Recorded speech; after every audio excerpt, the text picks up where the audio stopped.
On this episode of the End of Tourism podcast. To create conditions for intercultural dialogue. And what is required for that mostly is time and disposition. So it's impossible that you could really know a place or a person if you have only enough time to take a couple of selfies and then run to the van for the next stop, no?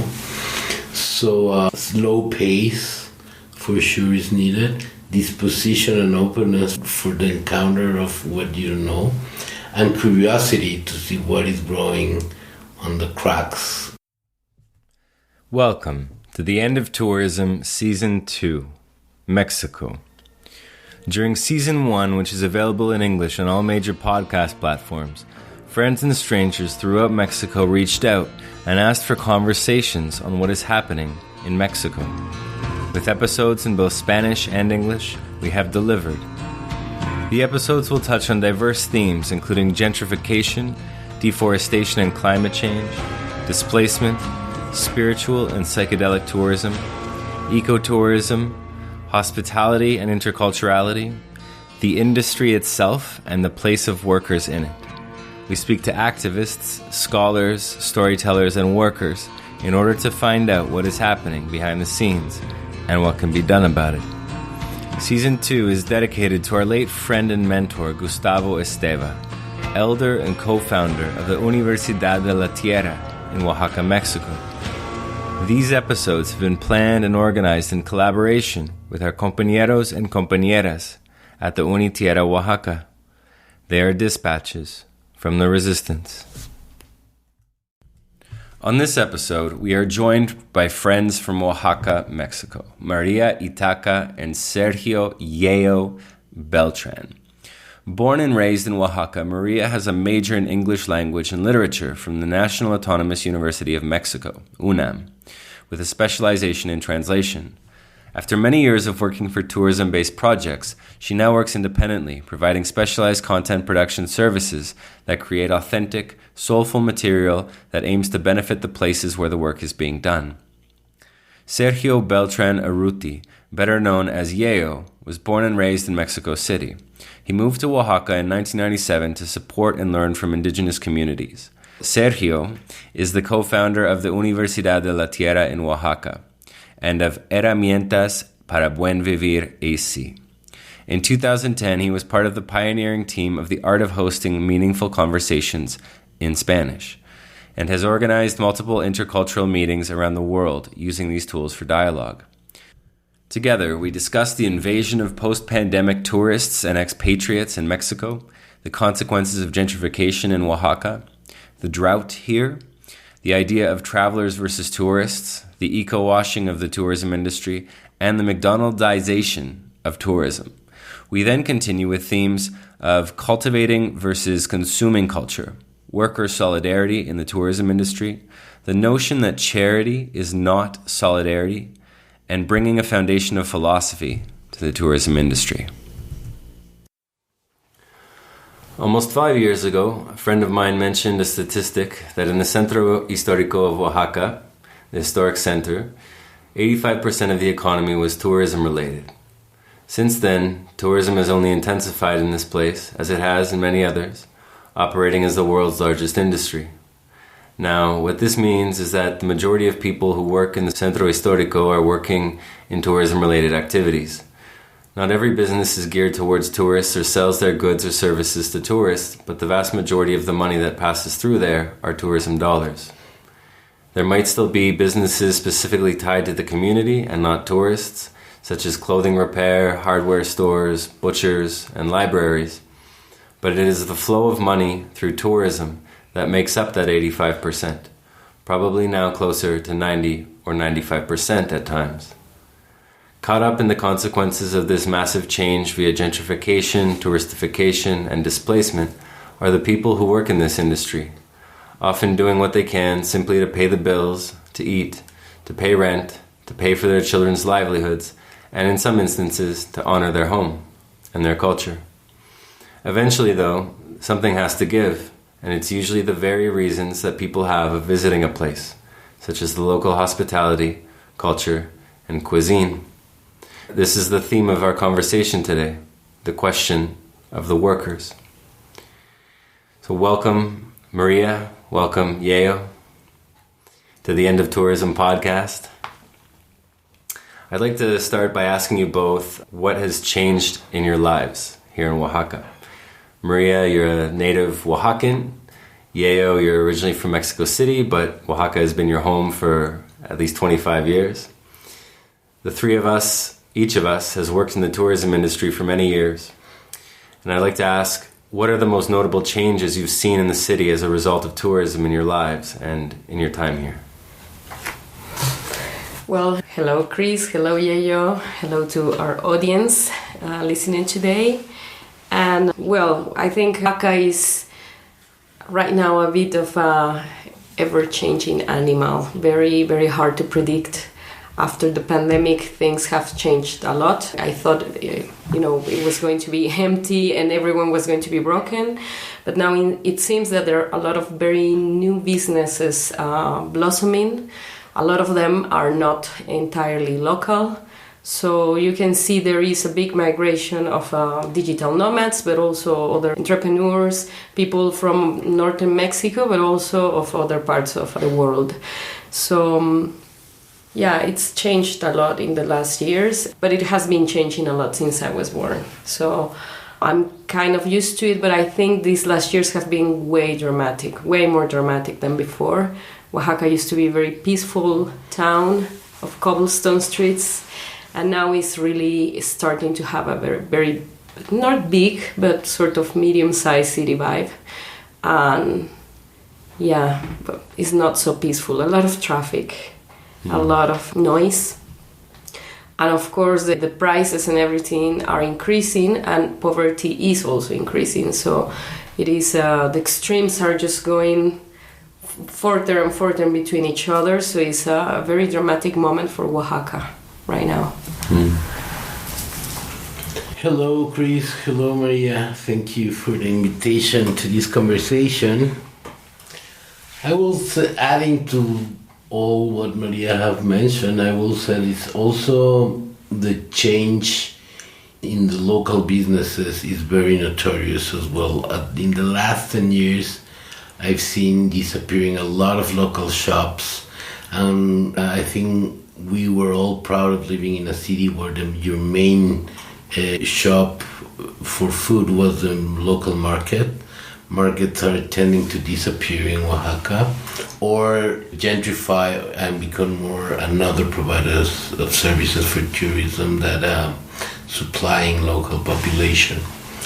And the demographic have changed a lot. There's not only because of these snowbirds that we already had in the past, now the digital nomads that are taking over with all the gentrifications that come with that, but also the local migration from rural population coming closer to the city to get involved, getting jobs, cheap and terrible jobs, mostly in the industry of tourism. And as I was listening to your introduction, I was thinking that what had happened in Oaxaca, especially in this city, but also other points of the states, like certain cities in the coast or in the Isthmus region, where tourism became the main economic activity, is that the whole economy, the whole local economy, is satelliting around the season and the fashion of tourism. Because even if you're not a direct provider of tourism, your main clients that are the neighbors, their income depends on the flow of cash that come with the tourists. So that's a big impact that I have seen. And in the peri-urban area as well, we were lucky enough to have a very rural periphery of the city and peasants communities surrounding the city that more and more are transforming Beltran in a very speed way into dormitory hometowns. The people that live there go back only to sleep because they make their life and their work in the main city. That's what I will put as the main changes for now. Yeah, and also I would like to add, it doesn't seem to be planned. None of this, specifically when it comes to urban planning. It's growing, but there are no plans to actually, develop the city in a better way. So all these rural places that you just mentioned are just growing up, but not, aesthetically or, friendly to the environment. So of course you can see a drastic shortage of water. Of course, global warming is everywhere, but now here the season, Oaxaca has a sort of eternal spring weather. But right now, like in March, April, and probably right now in summer, it's really, really intense. So, of course, a lot of the water is becoming priority to sort of arrive to these hotels in the historic center, leaving all these areas around the city that are becoming the slums, some of them, without water. So of course that is a huge impact of the quality of life of locals mostly. Yeah, I remember being in one of the markets in the historic center of Oaxaca maybe 4 or 5 years ago, and they just finished some reconstructions on the market, and the sweet women who were preparing breakfast for me had some photos of old Oaxaca, black and white photos up behind them. And I noticed one, and I asked them if I could look closer, and they said, yeah, sure, go ahead. And so I took a closer look, and it was a photo of campesinos or peasants in the Etla Valley, just outside of Oaxaca City, working in their fields. And their fields were flooded and inundated with water up to their knees. Okay, and then I asked the woman where this was from, and she told me, and so this was one of the two major rivers that flow into and through Oaxaca City, the Rio Atoyac, which today is basically, at best, a sewer. Has very, very, very little water, which is, the translation we would refer to it in Spanish as black water. But not even, 50, well, I would say maybe 70, 80 years ago, that river was full to the extent that it would have flooded in the rainy season in order to nourish the soils of those towns. And today there's almost nothing left, apart from the sewage, really. So it is a huge problem here, and I'm sure in many other tourist cities as well. I'd like to ask you both what it's been like for you two working in the tourist industry in general and here in Oaxaca. What might be some reflections that you have about your time working with tourists and with other guides? Well, I've been lucky enough to always been a bit of the captain of my ship. So I have always had the chance to sort of guide my own rhythm. But I've also had the opportunity to work with other guides and with Yeyo somehow, not strictly in tourism, but related. And I would say that there are two sides of this tale, of this story. And some is a very more artificial sort of concept of tourism, more stiff, more rigid. But also, on the other hand, we have a more playful tourism, playful in the sense that they are more curious, they want to know other things, and I would like to call them travelers rather than tourists.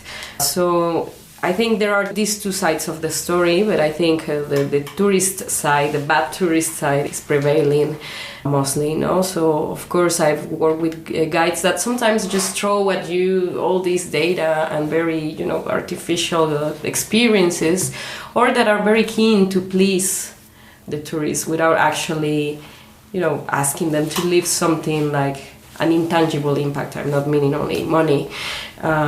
But there are also others that find some spaces to,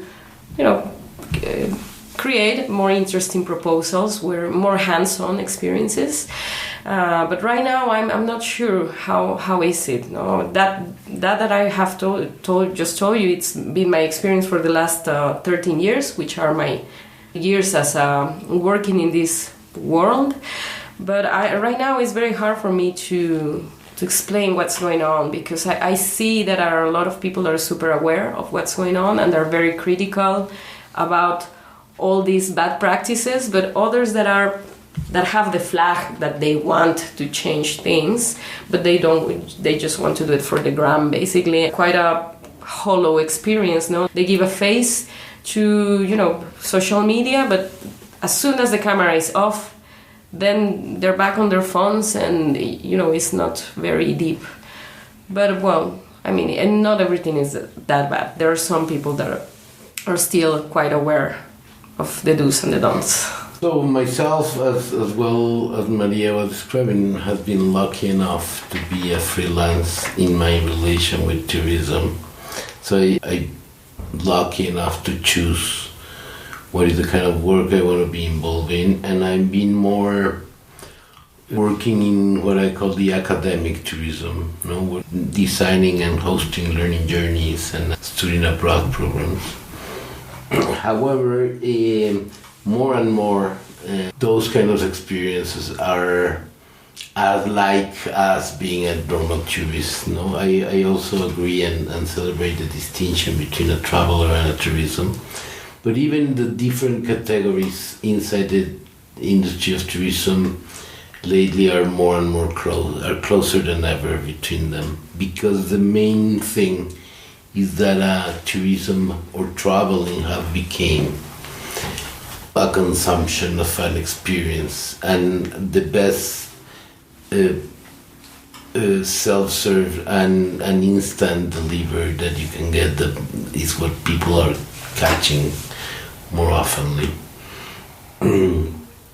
So on that sense, I have not, but I've been consultant for a lot of restaurants and businesses directly involved in the industry, and what I could see there is that it's a very precarious line of work. So there's a lot of these, what I've been calling the McDonaldization of the industry of tourism, try to pack everything in one size fits all, is also induced by these really precarious sorts of jobs that do not allow people to specialize or to go deep in the learning of how to be in the service industry with a better position.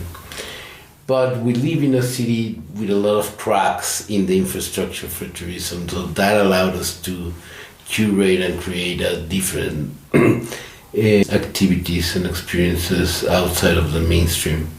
But it's not that common in the rest of the industry, I will say.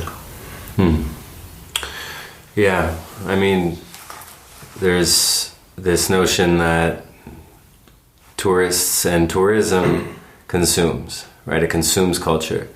And, we've spoken a little bit about this on the pod previously, but there's some who will say that people arrive consuming culture in part because they don't have any where they come from, or that there's no manner among themselves, no achieved way of cultivating culture within the places they come from. And so, what do you think can be changed, I guess, in regards to the dynamic between the people that come to explore and learn about culture, whether they consume it or not, and the people such as ourselves who often work in ways to try to evade and even subvert and reverse the consumption of culture?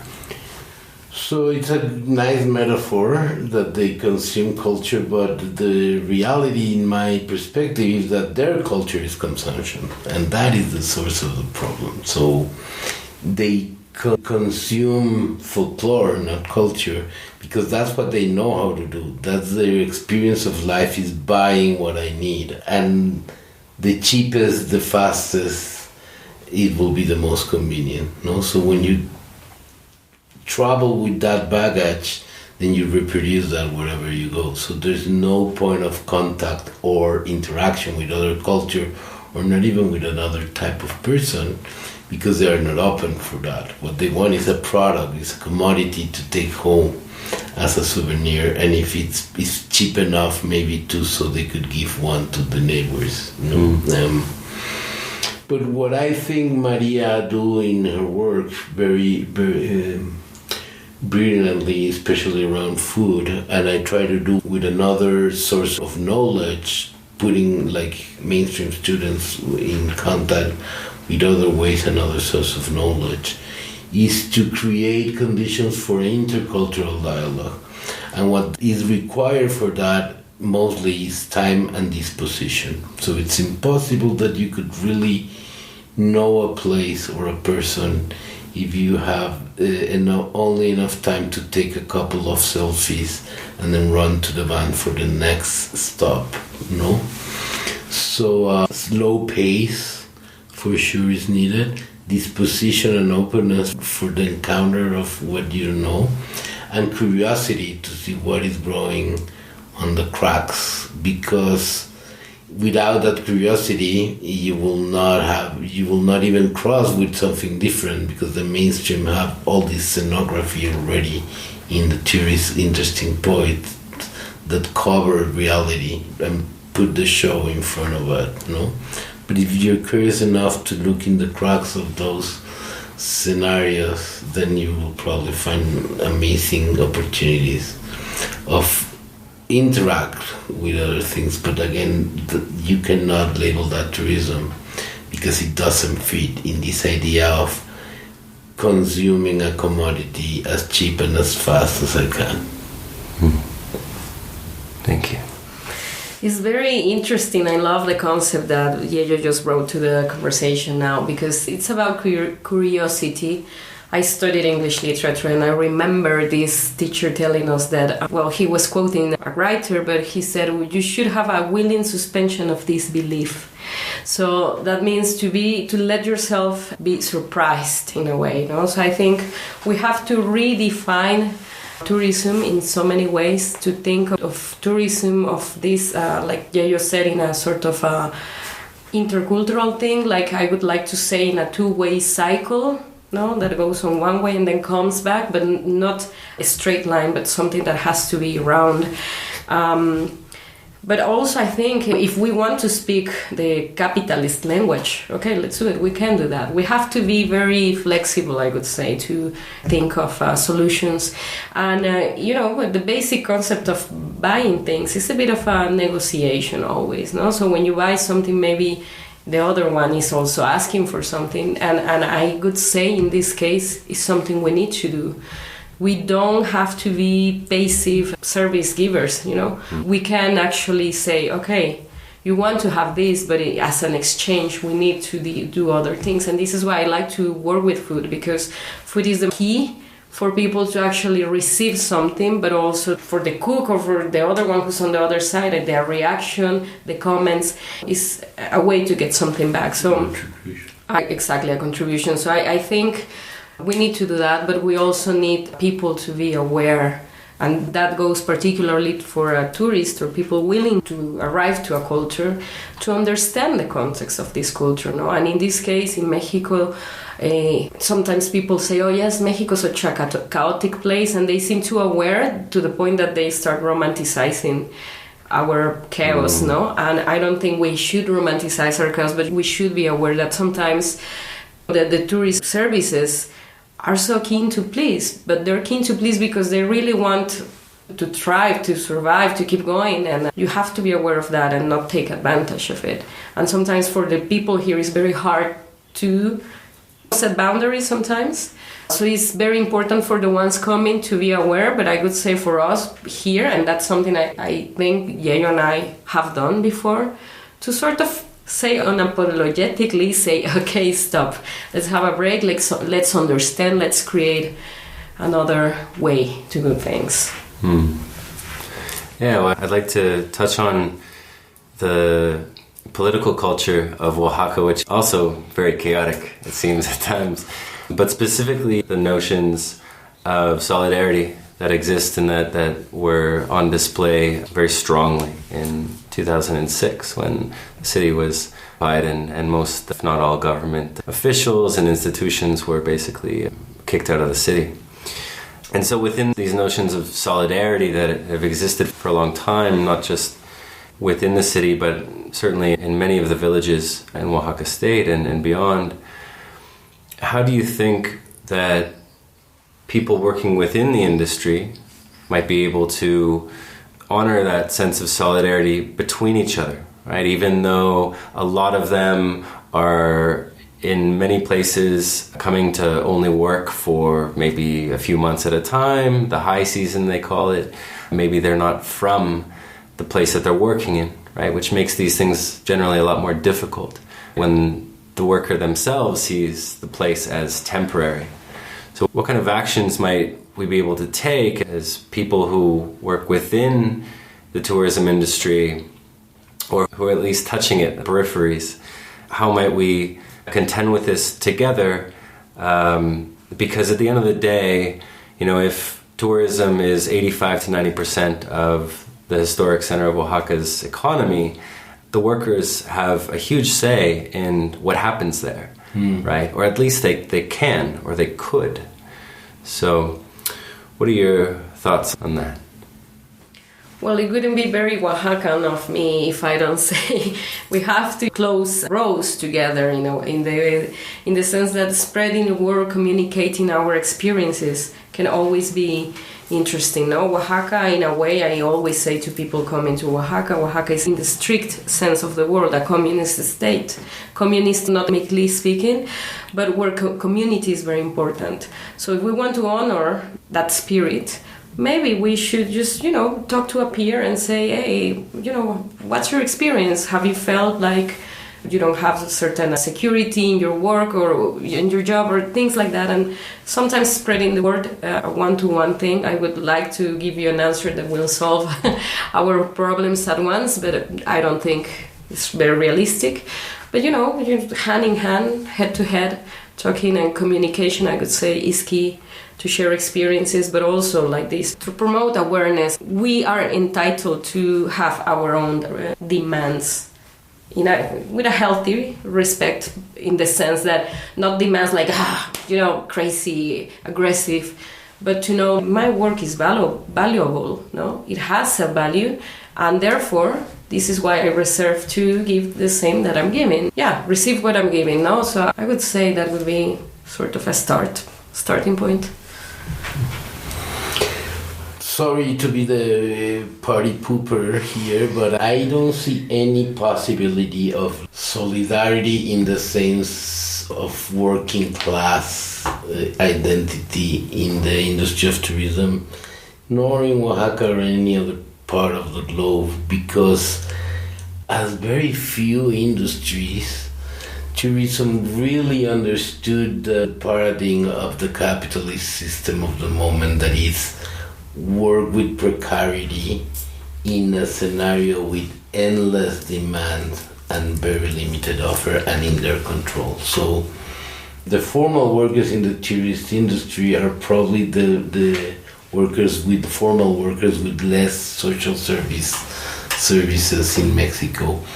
And they don't even want to dream about fighting for them, because that implies them to stay in a work that nobody wants. And it's not the main illusion of anyone to be the waiter of a grand hotel or to be serving tourists or cleaning their sheets for the rest of their lives. So nobody see that job as an attractive position to do a career or to ground on. And we're competing with the other one, because I know that there's 20 people behind me that want my job. So I would just want to resist as much that to get enough to jump to the next better job or better income, not even a better job. And I'm pretty convinced that the big majority of the people that work in the industry have the illusion that they will go out at some point of it. So in that sense, I don't see that solidarity. But however, if you think closely about this, that waiter that will not move a finger to defend his or her rights or their peers' rights is the same one that took the city for 8 months and do barricade and feed their neighbors in 2006. But it was not being a waiter, it was being the neighbor of their barrio, and that there's a sense of belonging and solidarity. If there's a social fabric that is needed for solidarity to be expressed, it is not charity. Solidarity is not charity. You don't mind who you give your charity to. You just want to clean your soul. And so whoever receives the coins, it doesn't really matter. When you're giving solidarity, you know who is the receiver of your effort or of your sacrifice. But the industry is designed to not allow that to happen for the lack of identity and because of the speed that staff and consumers change, no? Like, awfully tourists remember like the magical place, a hotel room or a restaurant, and they come 2 years later and it's totally different to what they remember because it's like the magic of the moment. It's the same at the job level. It's the excitement of the moment, but you learn what you need to learn pretty fast, and then you need to do it as quick as possible and as cheap as possible. So you don't want to stay, and they don't want you to stay in the work. So I feel it's precarious kind of on design of the industry. It's a requisite for it to maximize profit, to have cheap workers that are moving all the time, have no intention to stay. I would like to add, I don't think you're being a party pooper, Yeyo. I think you're like the angel of reality. Let's put it that way. I mean, what you say is very interesting. No? I think we have to be realistic, and you are introducing a dose of reality, and I think it's true. No, people are tired. Right now, especially economy all over the world is crazy, inflation. So of course everyone wants to rescue themselves first. And like you said, you need a social fabric in order to change or create this community feeling, of course. And I think I always like to never discard all the possibilities. And sometimes our greatest challenges can be our greatest allies as well, no? And I think social media is a necessary evil at some point, because it has very, very bad consequences. But I would say lately I've noticed in Instagram there are a lot of pages that are some are quite radical, but very interesting, like raising questions about tourism and colonialism. And so maybe through them to find these spaces where people we can reignite these feelings of the waiter over there and try to sort of transport this feeling into their jobs in their field, and to bring as well a bit of philosophy, like a philosophical foundation for the industry, where we start seeing this service as a way expanding our culture, but also making others to understand us better. Historically, I think the world has adapted with all the colonized countries, and it's a good way for us to say, okay, this is us, and you are not really understanding us. So maybe, we have to, raise from the ashes. I think he's posting a very true reality that we have to acknowledge. It's very interesting what Maria have just said, because the concept of service, it's curious because it's supposedly an industry of service, but that is what is not there.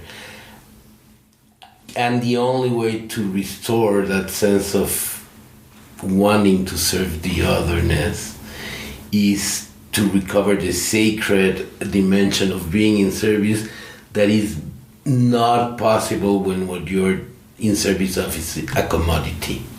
So that's why these more curated, personalized, based on curiosity experiences are more likely to give you a different result than a pre-pack tour or whatever mainstream way of entertainment that the tourism is offering in the world.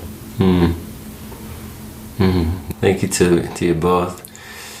Yeah, so much there. We need to start thinking about these things more deeply and maybe not just on a superficial level, but with, as you said, Maria, with a sense of philosophy, which, might also bring with it the notions of what hospitality means or meant to our people ancestrally, how that's changed over time, how those changes have also removed the community fabric, right?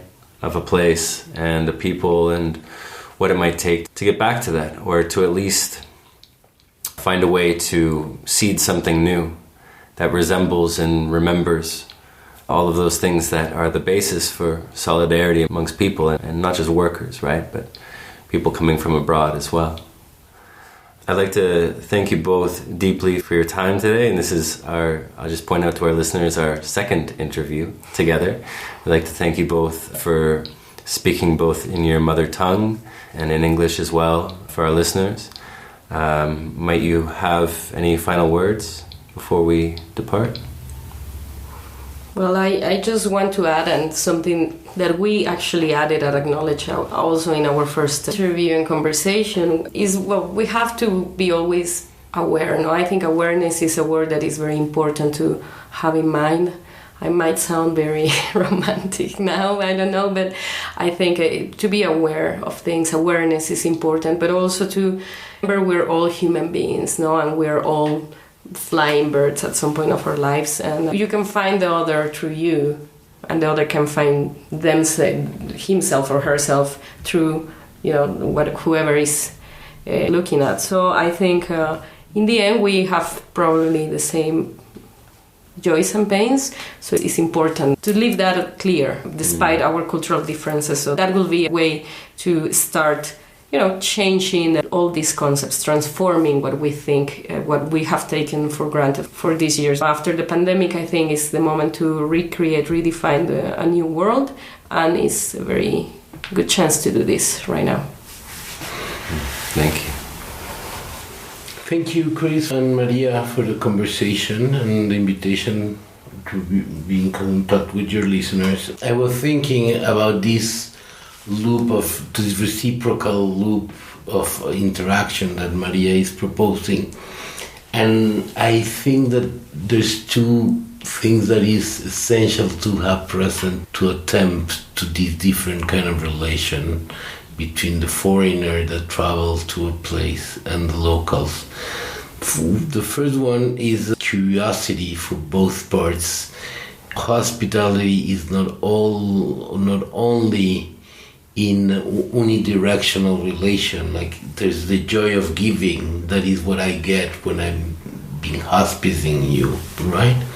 The sacredness of being in service. And that willingness of openness and that curiosity of what is the other have to offer me and what could I offer back, not in a transactional way, but in a bonding way. No, a transaction, when you pay for a service, you're cutting your social relation with that person because I already pay you, I don't owe you anything. But when you are hosted by the other, there's no coin that could pay what you are receiving, but there's something that you could offer that might not be equal in value, but is as important for the receiver that is offering you something back. So that loop needs more reciprocity and less transaction to be a virtuous one, and I think will help a lot the interactions between humanity now that we're moving around the world, inevitable more than ever. Yeah, I think we should be more travelers, less tourists. To be responsible about that is very important too. Thank you both. Is there a way that our listeners can either get in touch with you or find out more about your work online, perhaps? Yeah, about my work, it's all little glances of it concentrated in the webpage of the organization Herramientas Para Buen Vivir AC. The website is buenvivientes.org. And there's a link there particularly to the Art of Hosting in Mexico webpage that might give you an idea of what I do in this area of work. And you can also always reach me in my personal social media as Yeyo and Wax with YEYOENOAX. Well, thank you, Chris and Yeyo and the audience for this conversation. This second one gave me a lot of food for thought. A lot of the things that Yeyo mentioned keep me thinking. You can find me in Instagram. Basically, right now I'm more like in the consultancy side, although I sometimes offer experiences, and I write about food. So you can find links and link to my official website in my Instagram, which is María Itaka, so it's María, the name, Itaka, in Instagram. Perfect. Thank you both, and I'll make sure that our listeners have those details on the End of Tourism website when this episode launches. Take care. Thank you. Gracias. Thank you for listening to the End of Tourism podcast. If you'd like to get updates on new episodes, click subscribe on Spotify, Apple Podcasts, or wherever you're listening. You can now support our work, ensuring it continues and joining the conversation via our Patreon account at patreon.com/theendofTourism. That's patreon.com/theendofTourism. You can also follow us on social media under the handle The End of Tourism. Until then, farewell, friends.